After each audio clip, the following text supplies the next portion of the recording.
जय गुरु जी के चरणों में कोटि कोटि नमन। गुरु जी इस रहमत चैनल पे आप सभी संगत का स्वागत है।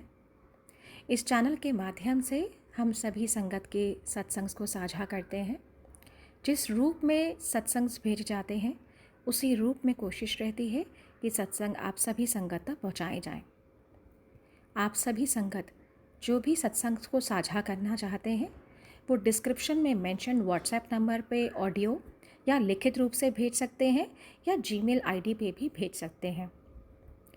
और एक बात मैं संगत जी आप सभी से कहना चाहती हूँ कि सत्संग को अंत तक सुनिएगा, क्योंकि सत्संग हमारी दवाई है। हमें नहीं पता गुरु महाराज किस तरीके से, कौन से सत्संग के माध्यम से कौन कौन से मैसेज हमें देना चाहते हैं या कौन सा हमारा कष्ट काटना चाहते हैं।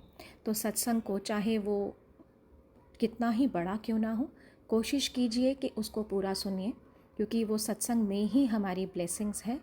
तो प्लीज़ कृपया करके सत्संग को बीच में अधूरा नहीं छोड़ें, अंत तक सुनिए और कोशिश कीजिए कि सत्संग को बाकी संगत तक भी हम साझा कर सकें, हम शेयर कर सकें, क्योंकि गुरु महाराज हमेशा से यही कहते हैं कि सत्संग सुनाने वाले का भी भला, सुनने वाले का भी भला, और शेयर तो बिल्कुल करना ही चाहिए, क्योंकि पता नहीं सत्संग के माध्यम से कौन सी संगत का कल्याण हो सके।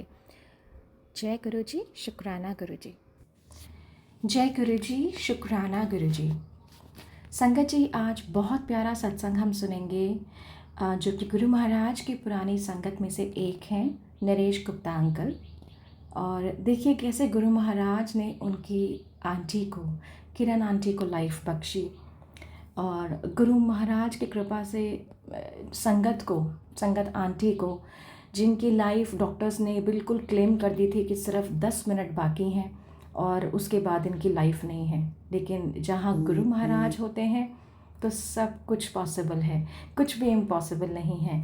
वो कहते हैं ना कि सारी साइंस मेरे आगे फेल होंदी है, तो ये गुरु महाराज बिल्कुल ठीक कहते हैं कि गुरु जी के आगे सारी साइंस, पूरी साइंस फेल है गुरु जी के आगे।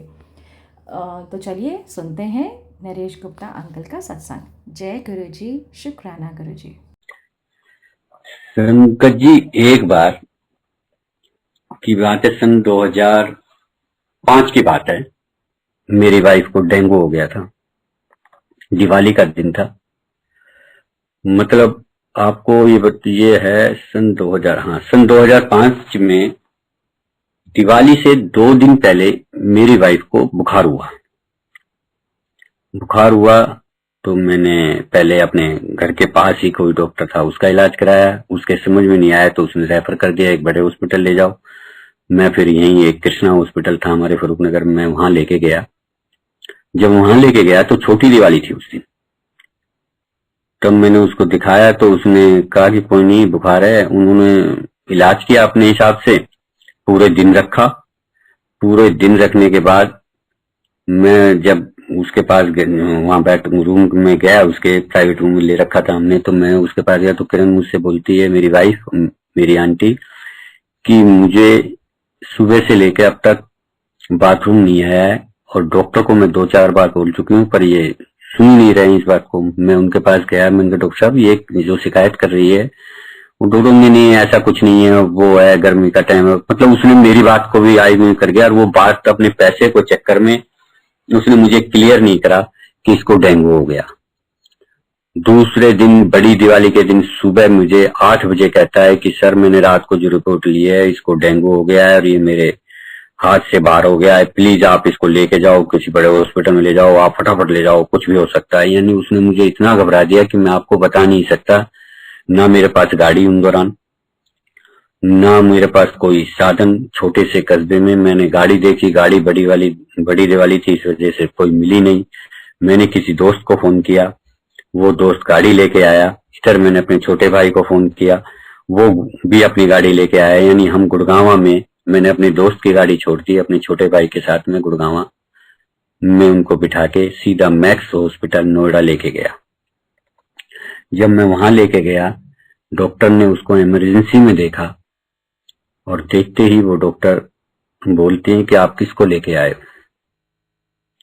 इनके मतलब पूरे शरीर पर मोटे मोटे फफोले टाइप के हो गए थे, सूज गया था, यानी सूजन काफी आ चुकी थी। और डॉक्टर ये कहता है कि अब कुछ ही क्षणों में नाक और कान में से अगर खून आ गया तो मैं इस खून को रोक नहीं पाऊंगा और इनकी डेथ है, ये मरने वाली है। वो दीपक को इतनी बात बुला रही थी और वो कह रही थी कि बड़ी दिवाली है, आप लोगों की तो दिवाली खत्म होगी, मेरी क्यों करते हो? क्योंकि डेंगू के मरीज में मुझे डॉक्यूमेंट्स इतने बनाने पड़ जाएंगे कि मेरा पूरा दिन खराब हो जाएगा। प्लीज आप इसे ऑल इंडिया हॉस्पिटल या सरकारी हॉस्पिटल में किसी में भी ले जाओ और यहाँ से आप उनको डिस्चार्ज करो। हमारा दीपक बोला, जी हम ऐसे गुरु के पास जाते हैं कि हमारी भाभी को कुछ नहीं होगा, आप ही इलाज करेंगी और यही इसी हॉस्पिटल में होगा, चाहे कितना पैसा लगे, इलाज हमने यही कराना है। अब वो इतना ही कहते ही वो बोली कि देखो मैं धरती में बैठ गया उनकी बातें सुनकर कि यार ये बिल्कुल ठीक थी, छोटे छोटे बच्चे हैं, ये क्या हो गया? दीपक ने मुझसे कहा, यार तू इतना क्यों घबरा रहा है, कुछ नहीं होगा भाभी को। पता है तुझे कि गुरुजी के पास, ऐसे साक्षात शिव के पास हम जाते हैं, वहां ऐसी घटना घटती ही नहीं है। और देख, अगर गुरुजी के पास परिवार में से अगर एक भी सदस्य चला जाता है, उसका पूरा परिवार तर जाता है, उसका पूरे परिवार का कल्याण हो जाता है। यहाँ तो हम सब जाते हैं, ऐसी घटना घटेगी नहीं। वो मुझे दिलासा दिला रहा था, लेकिन जब मैं डॉक्टर की तरफ देखता था तो डॉक्टर निराशा दिला रहा था। वो बार बार ये कह रही थी कि इसमें कुछ नहीं है, आप इसे ले जाओ, इनकी डेथ है, ये मरने वाली हैं, आप क्यों टाइम खराब कर रहे हैं। अब वो अपनी जिद पे अड़ा हुआ था कि नहीं, आपको इलाज करना है, यही करना है, गुरुजी बैठे हुए हैं, कुछ नहीं होगा। और संगत जी वही हुआ। बड़ी अप्रोच लगा के उस डॉक्टर ने जैसे ही एडमिट करना पड़ा, उसको एडमिट करते ही उसकी डिमांड थी कि मुझे प्लेलेट्स चाहिए, मुझे ब्लड चाहिए। गुरुजी की मेहर और गुरुजी की कृपा से ऐसा है कि हम तीनों भाइयों ने पहले अपना वो दिया, प्लेलेट्स थी, वो प्लेलेट्स चढ़ाई गई। जैसे तैसे हमने सारी रात आईसीयू में के आगे निकाली और वो आईसीयू में भर्ती हो गई। दूसरे दिन निकलते ही सुबह मैं दीपक से बोला कि मुझे एक बार गुरुजी के पास ले चल, मैं गुरुजी से मिलना चाहता हूँ। वो मुझसे बोलता है कि भाई आज गुरुजी का डे नहीं है, गुरुजी मिलेंगे नहीं और अपन कल चलेंगे, यानी थर्सडे को चलेंगे। मैं बोला नहीं, मुझे अभी मिल, क्योंकि वो एम्पायर स्टेट में रहते हैं भाई, अगर वैसे नहीं मिलेंगे तो मैं वैसे मिल लूंगा, उनसे रिक्वेस्ट कर लूंगा, प्लीज एक बार तू मुझे ले चल।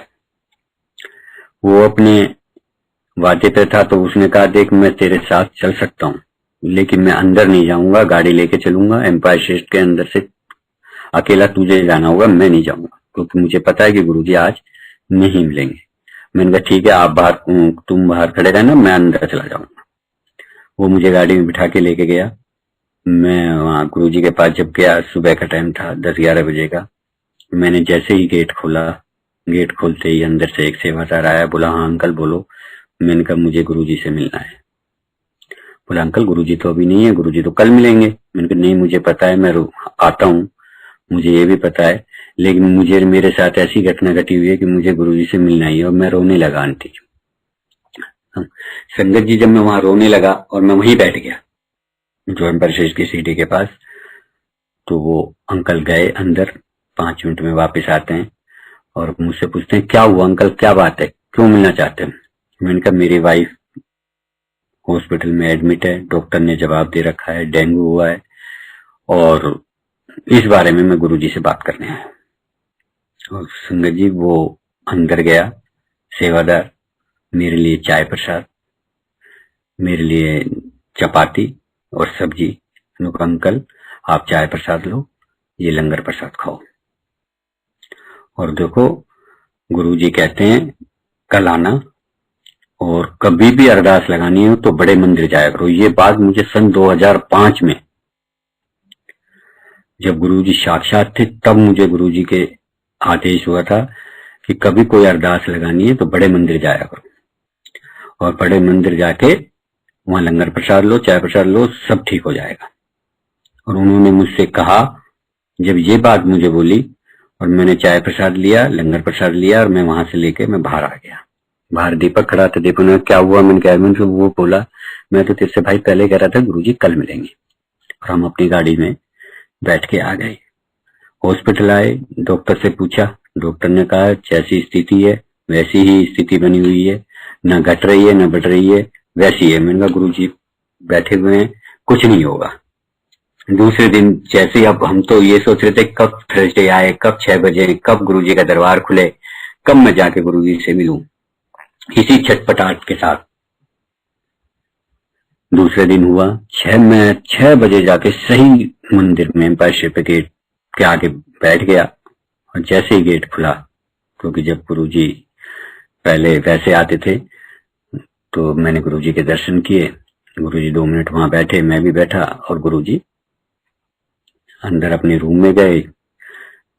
जब उसके बाद चोला पहन के जैसे आते हैं, सिंहासन में बैठे, लंगर प्रसाद हुआ, चाय, मैं बस जैसे ही चाय प्रसाद लंगर प्रसाद हुआ, उसी बीच बस सिर्फ मैं अपने मन में अरदास बैठा बैठा करता रहा, गुरुजी मेरी आंटी को बचा लो, गुरुजी प्लीज मेरे। मैं जहाँ म्यूजिक बजता था, सरदार जी अंकल बैठते थे, मैं वहां उनके कोने में बैठ गया और गुरुजी के सामने देखता रहा और मन ही मन में अरदास करता रहा। जैसे ही लंगर प्रसाद हुआ, मत्था टेकने का नंबर आया, मैंने मत्था टेक के आज्ञा लेनी चाहिए, जब भी मैंने गुरुजी के चरण पकड़ लिए। मैंने कहा गुरुजी मेरी वाइफ, गुरुजी ने की हुआ तेरी वाइफ ने? मैंने कहा गुरुजी डेंगू हो गया, डॉक्टर वो की होता है डेंगू, चल ठीक हो गई। इतना आप बिलीव नहीं करेंगे संगत जी, जब गुरुजी ने इतना बोला, मुझे ऐसा लगा जैसे मेरे को ही नया जीवन मिल गया। मैं खड़ा हुआ फुर्ती के साथ और एकदम से मैं मुड़ा। जैसे ही मैंने सुना गुरुजी एक आंटी से कह रहे हैं, आंटी डेंगू क्यों होता है? सिर्फ ये बात मैंने एक गुरुजी किसी आंटी से पूछते हैं, इतने में वो आंटी बताने लगी और मैं बाहर आ गया। मैं बड़ा खुश। आज जैसे ही मैं बाहर आया, मैंने दीपक से कहा, दीपक बोला आप कुछ नहीं होगा, चलो। हम रात को 10 बजे 11 बजे जब वहां हॉस्पिटल गए, डॉक्टर से पूछा कि क्या कंडीशन है, तो वो बोले जी अभी अभी जो रिपोर्ट आई है, आज अच्छी आई है, 35,000 हो गई है। यानी जब मैं लेके गया था तो 9,000 थी और 9,000 से कम हो गई थी प्लेलेट। अब आप अनुमान लगाओ कि क्या कंडीशन थी। और वही हुआ 15 दिन में, जिसकी किडनी जा चुकी हो, जिसका लीवर जा चुका हो, जिसका डॉक्टर ने जवाब दे दिया, वो आंटी 15 दिन में ऐसे ठीक होकर निकली कि मैं आपको बता नहीं सकता। ऐसे हैं मेरे गुरुजी। मेरे गुरुजी ने मेरे आंटी को जीवन दान दिया था और वो ऐसा टाइम बीता कि हमें पता भी नहीं लगा। गुरुजी साक्षात शिव, गुरुजी साक्षात, क्योंकि हमें मांगना ही नहीं आता और जब हम मांग लेते हैं तो वो हमारी बड़ी भूल होती है। गुरुजी के पास तो सिर्फ साफ दिल से कुछ मत मांगो, गुरुजी से मांगने की लोड़ ही नहीं है। गुरुजी वो सब कुछ देते हैं जो आपको जरूरत है। कई बार एक संगत जी, आप लोगों को लगता है कि गुरुजी से मैंने कहा और वो नहीं दे रहे और मुझे जरूरत है, आपको नहीं पता वो आपके लिए अच्छा नहीं है। इसलिए मैं तो गुरुजी से यही प्रार्थना करता हूं कि गुरुजी अपना प्यार सबके ऊपर, बड़े सभी संगत के ऊपर इतना है कि मैं आपको बता नहीं सकता। एक छोटा सा और सत्संग है कि एक बार जब ये इसको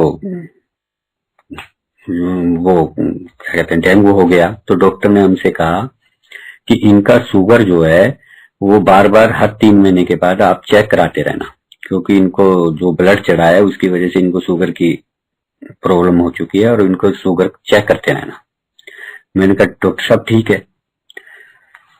अब क्या हुआ कि एक बार जैसे ही मैं इसे नोएडा लेके गया चेक कराने के लिए, और हमने वहां चेक करा दिया, खून टेस्ट दे दिया, रिपोर्ट वही डॉक्टर देखता था जो सन 2005 में देखता था। तो उसने मुझे टेस्ट करके जैसे हम नोएडा से वापस आए तो उसकी रिपोर्ट आनी थी दूसरे दिन। तो मैं नोएडा में रुका नहीं, मैंने कहा दीपक देख लेगा रिपोर्ट को और बता देगा, दवाई जो देनी होगी वो बता देंगे, हम ले लेंगे, क्योंकि मंदिर में तो मिलते ही हैं। मैं अपने घर आ गया। घर जब मैं आया फरूखनगर, दूसरे दिन मैंने इसको दीपक को फोन किया, मैंने दीपक वो रिपोर्ट ले आना, डॉक्टर से बात करके आ जाना। ये रिपोर्ट लेने गया मैक्स हॉस्पिटल में, तो डॉक्टर ने रिपोर्ट देखी। रिपोर्ट देखते ही वो बोलता है कि यार किरण गुप्ता है कहाँ? बोला डॉक्टर साहब वो तो फरूखनगर गई हुई है, अभी आप तुरंत फोन लगाओ उसको। बोला क्या मतलब? बोला यार 400 शुगर आ रही है, कुछ भी हो सकता है, पैरालाइसिस हो सकता है। मतलब उसने डरा दिया दीपक को भी, और दीपक का तुरंत मेरे पास फोन आया। बोला भाई कहाँ बैठे हो? मैं दुकान पे हूँ। बोला भाभी कहाँ है? मैंने घर पे है। बोला ठीक है। मैंने बिल्कुल ठीक है, क्यों क्या बात हुई? बोला जरा एक बार घर जाके देख के आओ। मैंने कहा चला भी जाता हूँ, दुकान और घर मेरा नजदीक है, तो मैं फटाफट 10-5 मिनट में घर आ गया। घर आके मैं देखता हूँ वो किचन में खाना बना रही थी। मैंने जैसे आवाज दी, मैंने किरण, बोला हाँ। मैंने क्या हाल है? बोला ठीक है। क्या हुआ मुझे? ठीक है। बोला हाँ। मैं बाहर आया, मैंने बाहर आके फोन किया, मैंने दीपक सब कुछ ठीक है यार, क्या बात होगी? मैंने बोला यार बात तो कुछ नहीं, डॉक्टर तो घबरा रहा है, डॉक्टर तो ये कह रहा है तुरंत इसको लेके किसी भी नजदीक हॉस्पिटल में चले जाओ और इंसुलिन दवाई या इंसुलिन दो इनको, शुगर बड़ा हाई हो रहा है। मैंने कहा यार पर इसकी कंडीशन तो ठीक लग रही है मुझे। तो उसने फिर डॉक्टर से कहा डॉक्टर साहब वो तो खाना बना रही हैं और बिल्कुल ठीक है। बोला यार बेसिकली ठीक है, तुम उसे तुरंत हॉस्पिटल लेके जाओ और वहां उनको डॉक्टर को बोलो कितना शुगर आया, वो दवाई देगा। अब मैं किरण के पास आया, मैंने कहा इसको ये कह दूं कि तेरा शुगर तेज है तो ये भी कहना अच्छा नहीं है, अब ये ठीक ठाक है क्यों टेंशन करूं। मैंने कहा किरण ऐसा करते हैं आज शाम को फिर सत्संग में चलते हैं, हाँ गुरु जी के पास चलते हैं एम्पायर से। बोला क्या अभी क्या बात? मैंने वैसी। और मैंने कहा एक जोड़ी कपड़े रख लेना, 1-2 दिन नोएडा रह के आएंगे। तो बोला क्यों वहां? मैंने कहा रख लो बस यार, 1-2 दिन वहीं आएंगे, वो रिपोर्ट भी देके आएंगे, दीपक कह रहा है कि 1-2 दिन यहीं रहना। इतना कहने के बाद मैंने कपड़े रखे और हम एम्पायर स्टेट गए।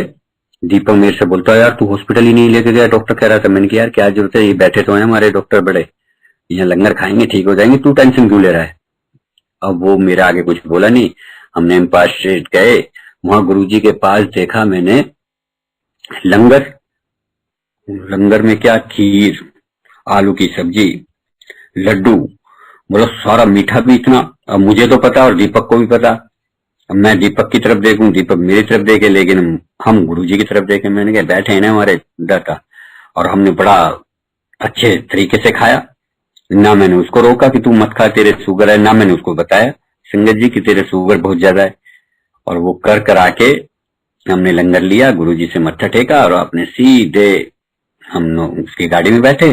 वो गाड़ी से जैसे लाया तो मैंने दीपक से कहा, मैंने दीपक एक बार यार डॉक्टर से अभी रात को ही मिल लेते हैं ना। तो वो बोला नहीं रात को नहीं, हम सुबह मिलेंगे।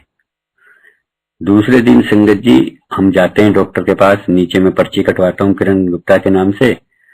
तो आप यकीन नहीं करेंगे, उसने मेरी अपने लैपटॉप पे या उस पर स्क्रीन पे चला गया होगा किरण गुप्ता। जैसे उसने पढ़ा वो लिफ्ट के सामने खड़ा हुआ था, जैसे हमने लिफ्ट खोली, और वो मुझसे छुटते ही बोलता है यार बड़े बेवकूफ हो आप, बड़ा रिस्क लेते हो। मैंने आपसे कहा था यहाँ आने की जरूरत नहीं है, वहीं हॉस्पिटल में एडमिट करा देते। मैंने कहा डॉक्टर साहब किसको एडमिट करा दूं, ये बिल्कुल ठीक है, इसको कुछ भी नहीं है। बोला नहीं नहीं। और उसने तो जी इतनी जल्दी करी कि जब भी एडमिट कर लिया, टेस्ट लिया, तो उस वक्त भी इतना हाई शुगर कि वो उसको ये कहना पड़ा कि मुझे इंसुलिन देना पड़ेगा। और उसने उसको इंसुलिन दिया। अब वो इतना वो हो गया, मतलब डॉक्टर के खुद के पसीने इतने आए। उसने 4 दिन रखे, 4 दिन में कभी शुगर 400 हो जाता है, कभी नीचे हो जाता है, कभी ऊपर हो जाता है। मैंने कहा डॉक्टर साहब आपकी बस की नहीं है, ये मेरे गुरुजी ही करेंगे। गुरुजी के पास गए, गुरुजी से अरदास लगाई। गुरुजी से इसने ये कहा कि गुरुजी मेरे को इंसुलिन नहीं चाहिए। गुरुजी ने इसके इंसुलिन छुड़ाए, गोली पिलाए। तो ऐसी कृपा की थी, यानी गुरुजी जानी जान है। गुरुजी जो करते हैं संगत जी, सत्संग इतने हैं कि टाइम थोड़ा है, सारी रात अगर हम सत्संग करें तो भी कम है। गुरुजी की मैं अब फिर यही कहूंगा कि गुरुजी की मेहर हम सब पर, मैं ये नहीं कहता ना कोई नया है ना कोई पुराना है, आप बड़े लक्की हैं। गुरुजी जब साक्षात शिव थे, सामने बैठे हुए थे, हमने गुरु को गुरु के रूप में देखा। आप लोग साक्षात शिव के रूप में देख रहे हैं, मेरे प्रभु को देख रहे हैं, आप बड़े लक्की हैं। मतलब गुरुजी के चरणों में जब हम हाथ पे रख के लाते थे ना, इतनी खुशबू का आनंद, इतना प्यार से। एक बार संगत जी गुरुजी के यहाँ एम्पायर स्टेट में कोई किसी का जन्मदिन होगा या किसी का क्या चीज होगा मुझे याद नहीं, गुरुजी ने एक छोटी सी परात के अंदर मेज पर टॉफियां रखी हुई थी, और मैं और मेरा दोस्त बलवन, हम दो ही थे उनसे। हम ये देख रहे थे कि गुरुजी जो भी मत्था टेक के लंगर करके मत्था टेक के जैसे हम आज्ञा लेके जाते थे, गुरुजी हाथ फेरते और मुट्ठी भर के सबको दे रहे थे। और हम मेरी और बलवंत अंकल की ये निगाह पड़ी कि मैंने कहा गुरुजी ये आप इतनी सारियां दे रहे हो, मुझे तो नहीं लगता कि जब तक हमारा नंबर आएगा ये टॉफियां हम तक आएंगी। आप यकीन नहीं करेंगे संगत जी, हमने इतनी जल्दी लंगर किया कि यार ये टॉफियां कभी खत्म ना हो जाए, और इतनी लंबी लाइन थी, और लाइन में हम पीछे से ऊंचे उठ उठ कर देख रहे थे। मैंने कहा ले अब थोड़ी रह गई, अब थोड़ी रह गई। और आप यकीन नहीं करेंगे, जब हम अपने नंबर पे गए और हमने जब मत्था टेका, जो गुरुजी ने हमें टॉफियां दी, तो हमारे पास भी 13-14 टॉफियां आई थी। तो ये समझ नहीं आ रहे थे, वहां खाना खा रहे थे, लंगर ले रहे थे, जब ये दिख रहा था कि ये टॉफियां खत्म हो जानी है। और लेकिन जब तक हमारे नंबर पर आया, जब तक 13-14 टॉफियां तो हम लेके आए। तो गुरुजी इतना देते हैं कि हमारा हाथ में जगह नहीं रहती। जब आजकल तो गुरुजी का शबरूप, गुरुजी का लोकट बहुत इजी मिल जाता है। उन दौरान तो क्या था, बड़ी मतलब जहाज से बड़ी उससे मिलते थे। तो एक बार एक अंकल से हमने कहा कि हमें एक लोकट चाहिए, मैं पूरे परिवार में अपने बच्चों को देना चाहता हूँ। तो उसने कहा, एक अंकल ने मुझे एक लॉकेट दिया। उस लॉकेट से मैंने 4 लॉकेट अपने, मतलब 5 बनवाए, हम 3 बच्चों के लिए और 2 अपने लिए। अब बनवा के जब मैं लाया तो मैंने अपनी मम्मी जी को दिया, और मैंने कहा कि मम्मी इनको ब्लेस करा देना, गुरुजी से हाथ लगवा देना। क्योंकि इतनी हमारे में ताकत नहीं थी कि हम जाके, मतलब जैसे सोच के तो आते थे कि बात करेंगे, लेकिन जैसे गुरुजी की तरफ देखते थे वैसे पीछे हट जाते थे, नहीं। और ऐसे जैसे मैंने मम्मी जी को दिया तो मम्मी बोले हाँ हाँ मैं करा लाऊंगी ब्लेस। और वो लेके गई।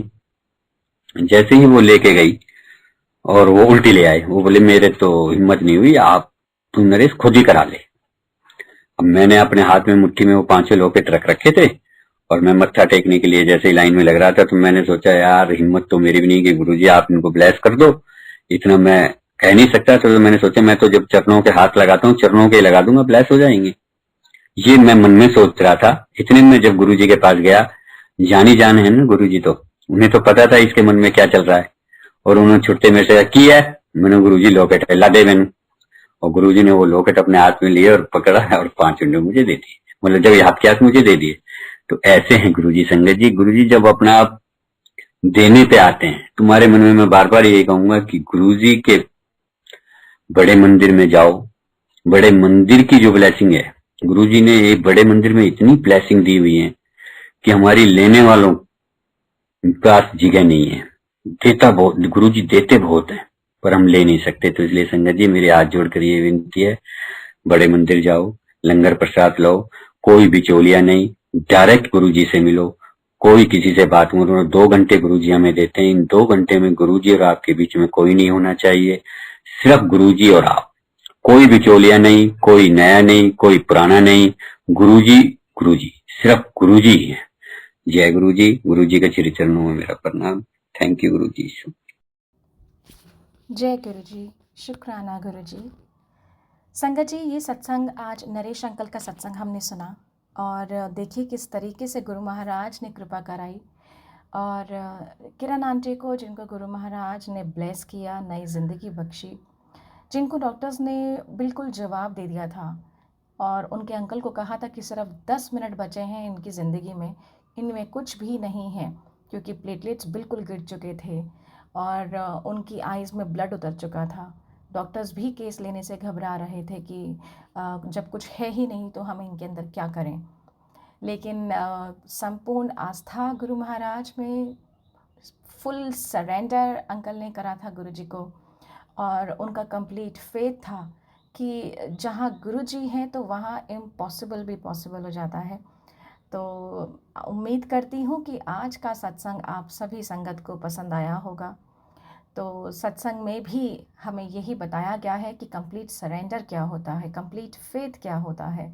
वही बात है कि जब आप गुरु महाराज को अपनी ज़िंदगी की बागडोर उनके हाथों में थाम देते हैं कि गुरुजी ये मेरी ज़िंदगी है, इसे जैसे चाहिए आप चलाइए, तो देखिए क्या नज़ारे गुरु महाराज दिखाते हैं। और इसी के साथ मैं अपनी वाणी को यहीं विराम देती हूँ संगत जी। सत्संग अगर पसंद आया है तो लाइक कीजिए, इसको ज़्यादा से ज़्यादा शेयर कीजिए, क्योंकि शेयर करने से हमारी ब्लेसिंग्स बढ़ती हैं। और चैनल पे अगर नए हैं तो चैनल को सब्सक्राइब कर लीजिए, ताकि जब भी नया वीडियो अपलोड हो आप बेल नोटिफिकेशन के थ्रू उसको सबसे पहले सुन सकें। इसी के साथ जय गुरु जी, शुक्राना गुरु जी।